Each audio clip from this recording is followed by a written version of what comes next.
सगळ्यात महत्वाचं असं आहे की खराताचा जो अँगल आहे तो अजूनपर्यंत सीआयडीने हा हाती घेतला नव्हता, त्यामुळे तोही हाती घ्यावा अशी विनंती करण्यासाठी मी आलेलो आहे।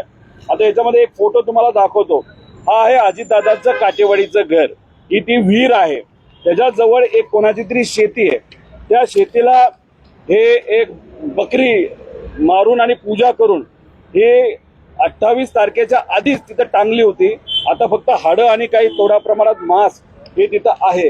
आम्हाला जी माहिती कळालेली आहे आणि त्याबद्दलचं आम्ही नमूद केलेलं आहे, बारामतीचा एक छोटा कुठला तरी नेता आहे जो खराताच्या सातत्याने संपर्कात होता आणि अजितदादांच्या जे काही पक्षातले प्रमुख जे नेते आहेत जे खराताच्या संपर्कात होते त्या लोकांबरोबर काही आर्थिक संबंध या छोट्या नेत्याचे आहेत।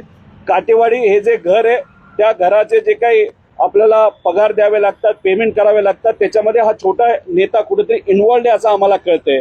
आणि ह्या सगळ्या पूजा एक काटेवाडीच्या घराच्या बाहेरची आणि तिथं सहयोग नावाचं घर आहे त्याच्या बाहेरची पूजा या छोट्या नेत्याच्या माध्यमातून केली असं आम्हाला कळतंय।